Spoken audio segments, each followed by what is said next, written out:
Hey, hello, folks. Welcome to another episode of Cutter One. I am your host, Jay Just Jay, your resident troublemaker and your resident culture warrior. So let's get right into it. You probably saw by the thumbnail. Um, I have to be honest. I'm not a big comics book guy.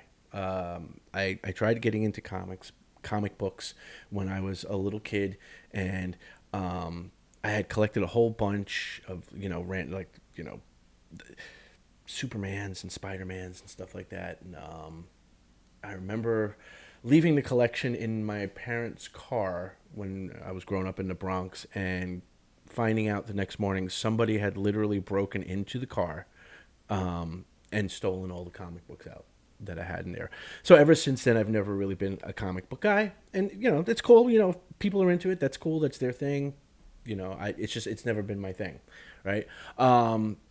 So you might be asking, well, why am I making a video that relates about comics? One thing that I do is I've always been into, you probably know, I've mentioned in other videos, I'm an indie filmmaker. I do filmmaking and script writing and writing whenever I get the chance.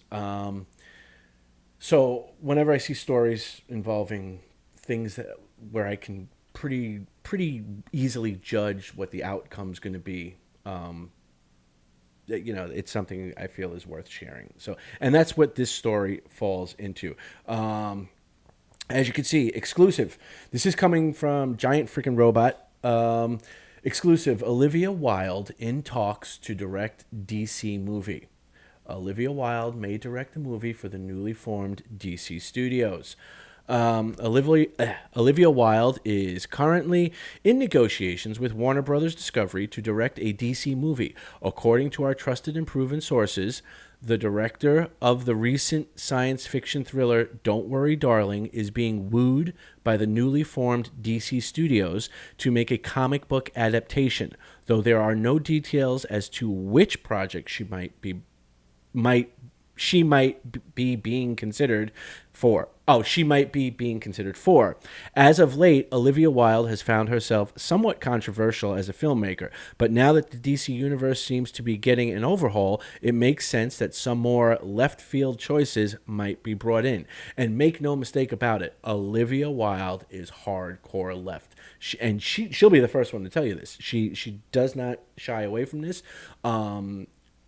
She comes from a left-leaning family. One of her parents was a politician who tried to, I think, run for Congress or Senate in California, but didn't get elected.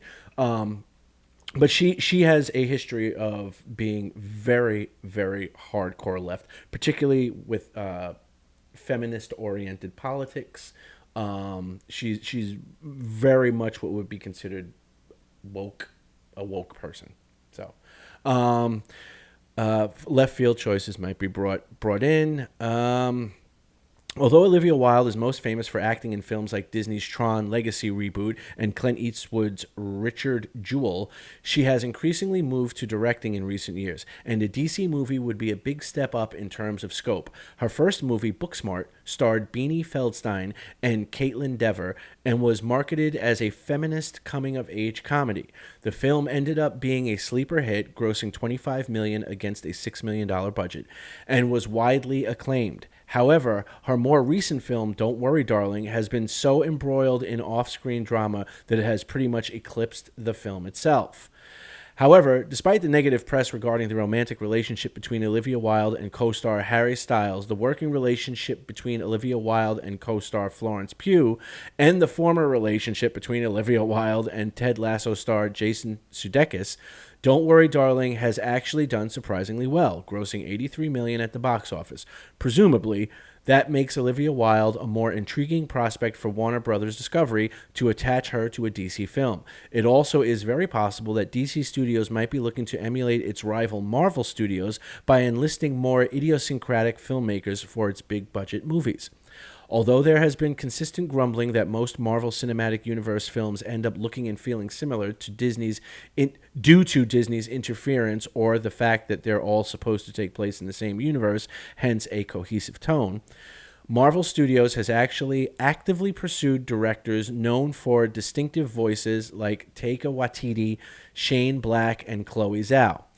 It would not be surprising if Olivia Wilde were being recruited by DC Studios for similar reasons, especially considering James Gunn, formerly one of those maverick Marvel directors, has just been announced as co-chair of the production company. The question remains of what film Olivia Wilde might potentially helm for DC Studios. Although the now defunct DC Films once had an ambitious slate of film and television projects ahead of it, the recent summer of abrupt cancellations has left it up in the air as to what is still in development. Olivia Wilde is known for female-led films, so it is possible that DC is looking to pair her with either a new Birds of Prey movie or possibly the Gotham Sirens project that could still be around. Until we hear more, we shall just have to speculate what DC Universe films might still get made. So again, not a comic guy, but I know a lot of I watch a lot of channels that are into comics, and there's a lot of talk recently with the changes that were going on over at Warner Brothers and DC Studios. I don't know. I think if you're one of those people that doesn't like the way Marvel Phase 4 sort of took a dive off the politically correct woke end of things and just like went all in with that, with just about everything that was part of Phase 4, I think you can expect something similar if Olivia Wilde is going to be directing a DC movie. I don't think it's going to be not woke. Like I said, I'm familiar with Olivia Wilde from back in the day. She has a long history of being very openly progressive leftist, and she's very proud of it, and she makes no bones about it, and that's fine. That's her thing. If that's what if that's her take on things, that's cool. But I don't see her directing a movie for, especially on the level of a DC movie, without injecting her politics into it. So, we'll have to wait and see. Only time will tell. But piggybacking on this, let's look at another story, also from Giant Freaking Robot.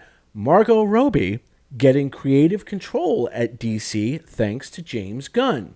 James Gunn is giving Margot Robbie creative control at DC, and she wants Gugu Mbatha-Raw as Poison Ivy.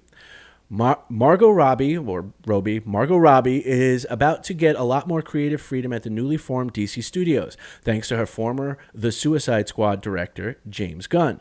According to our trusted and proven sources, the positive work collaboration between Margot Robbie and James Gunn has resulted in the Amsterdam star being given a much freer hand in her DC projects, which makes sense considering her Harley Quinn character has been one of the few bright spots of Warner Brothers Discovery's franchise. Additionally, it seems that Margot Robbie wants actress Gugu Mbatha-Raw to play a version of Batman villain Poison Ivy for the DC universe.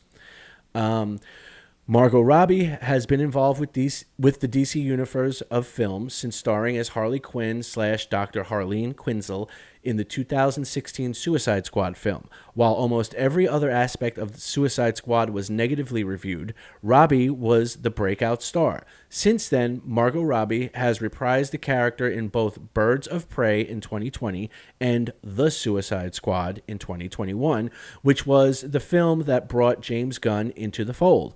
While The Suicide Squad did not gross anything near the first film, largely due to the COVID-19 pandemic and the movie being released simultaneously in theaters and on HBO Max, it was much more critically well-reviewed. Since then, James Gunn has named co-chair and co-CEO of DC Studios along with producer... since then, James Gunn was named co-chair and co-CEO of DC Studios along with producer Peter Safran, which will be in charge of all future DC projects except the upcoming Joker Folie à Deux. It seems Margot Robbie is going to have more of a creative hand in future DC projects, which also makes sense. Robbie has been increasingly moving into behind-the-scenes roles with her production company, Lucky Chap Entertainment, so it is only logical that she would do the same at Warner Brothers Discovery. that Margot Robbie wants Gugu Mbatha-Raw, best known for Black Mirror and the Marvel series Loki, to join the DC Universe as Poison Ivy is a promising sign that more Harley Quinn projects are in development. Harley Quinn and Poison Ivy have frequently been paired together in various DC projects, as alternatively criminal partners, friends, or romantic interests, and sometimes all three. On the HBO Max animated show Harley Quinn, the title character, voiced by Kaylee Cuoco, and Poison Ivy, aka Dr. Pamela Isley, voiced by Lake Bell, are essentially co-leads, which has led to strong fan loyalty to the series.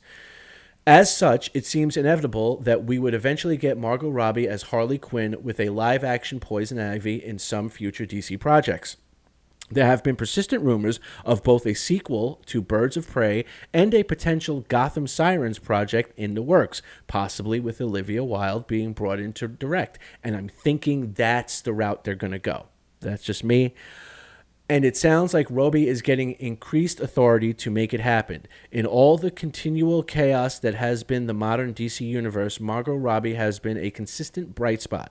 So good on DC and James Gunn for letting her do her thing. Yeah, I have no issues with Margot Robbie. She's one of those actresses. I mean, I'm sure she's publicly sort of stated certain things about politics, but I haven't heard much about it. Again, not a big comic book guy, but I would think, just from somebody who's coming from a indie film background, it would make more sense to me, taking these two stories back to back, that you would have Olivia Wilde directing, with Margot Robbie and her Lucky Chap Entertainment being one of the executive producers for a Gotham Sirens film adaptation.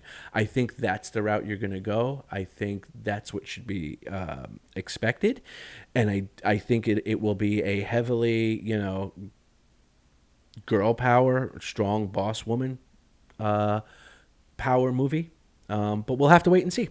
So let me know what you think. Do you guys think this is a good thing for DC Comics and fans, or do you think it's a bad thing? Like I said, the Margot Robbie thing doesn't bother me as much. The Olivia Wilde thing, if you're one of these fans that hates seeing your beloved franchises go woke, then I feel bad for you, because Olivia Wilde will definitely take it to the woke extreme.